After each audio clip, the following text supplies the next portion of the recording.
Hi there, welcome to I Love Paper Crafts Television. Today we're going to be making this lovely little Thanksgiving card, very quick and easy, featuring some of the dies for the Big Shot. And the main thing I'm going to be showing you is this awesome new wood sheets for the Big Shot. They come 4 to a package, and you can see they're very thin and they go through beautifully. So we're going to be making this lovely little leaf here with that and doing a little bit of sponging, and then putting together a couple dies to make this, and then doing a little bit of distressing. So we're just going to start off with taking your card base, folding it in half, running along with the bone folder. I'm going to put all the measurements for all the pieces onto the blog at www.ilovepapercrafts.com if you want to, so don't worry about that. And the next thing I'm going to do is, this is some of the Autumn Meadows paper, really cool kind of funky paper. It's got a little bit of blue tinge to it, so I picked that up in the card. And just take the distressing tool, which comes with a number of different pieces. My favorite is this little distressing thing. Just run it along. I think distressing is a good technique for fall cards, just because it's, time of crumply leaves and dying things, if you will. Or maybe if you live somewhere that's sunny all the time and warm, you don't get to worry about these things, but at least you can make some lovely fall cards with a little bit of fun distressing. So you're just going to distress this, and then you're just going to take your snail adhesive. Oh, I got a little bit of mess there. Adhere this onto your card. And this is what I like to think of as a 5-minute card, because it's super quick and easy, and if you wanted to make a whole pile, then you could do it pretty quickly. Just put that onto there. The next thing we're going to do is we're going to take the wood sheet, and this is the Leaves number 2 die for the Big Shot, and we're just going to run it through. You just make a sandwich with your 2 standard cutting plates. Got a little extra paper there. And then you're just going to stick it into the Big Shot, roll it through. Then you'll see you've got 4 super cute little leaves. There's a little maple leaf, oak leaf, kind of more generic leaf, which you could use for kinds of project, and then another more generic one. And you've got some leftovers, so if you want to use that for another project or masking, it's something really handy to have. So don't throw out your scraps of the wood paper. And then what you're going to do is, I'm just going to take a number of different colors. So I've got, my base for this is going to be ruby red. I'm just going to sponge it really quickly. And a little bit of ink goes a long way. This is just a Stampin' Up! Classic ink. Covers it nicely. You don't need to use any craft ink on this. I'm also just going to put a little bit of crushed curry on it to give it a little bit of pop. And then to kind of get it to be a little more brown, I'm going to add a little bit of the brown here, which name is escaping me. And then maybe just a little more of the ruby red. So you get the point. And then the very last thing we need to do, because we're using a little bit of teal in our project, is just do the edges with a little bit of teal.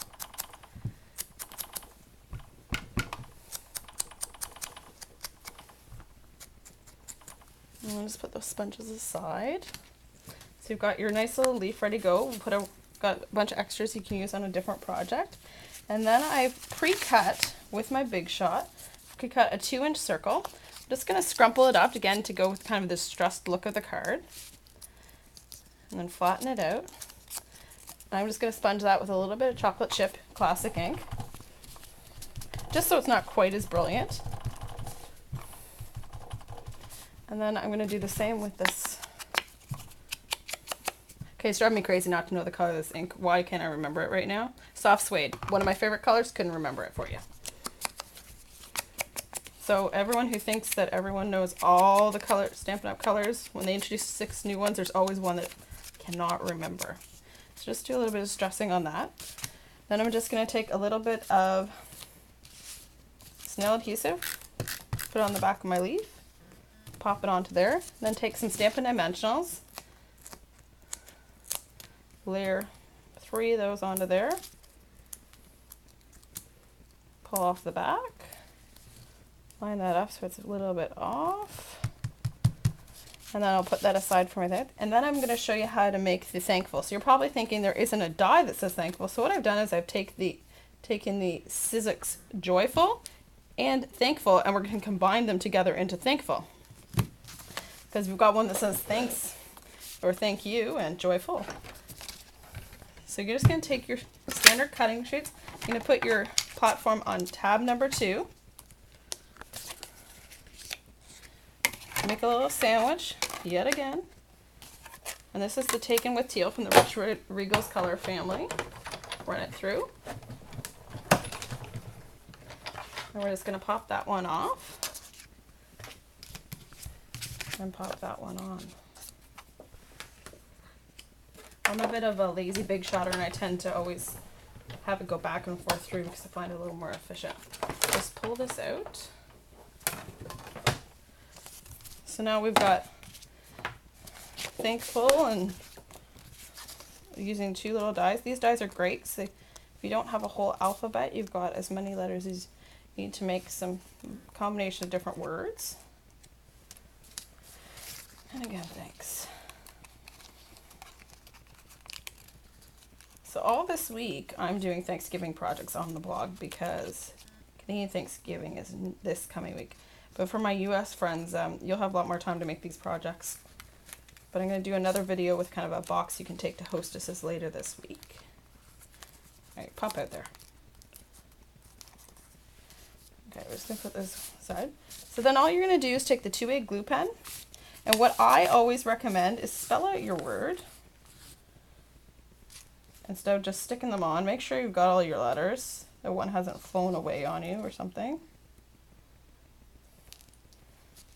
And then a little tip I learned when I first started doing crafts from scrapbooking is don't start at the beginning, start at the end, especially if you're lining it up with an edge.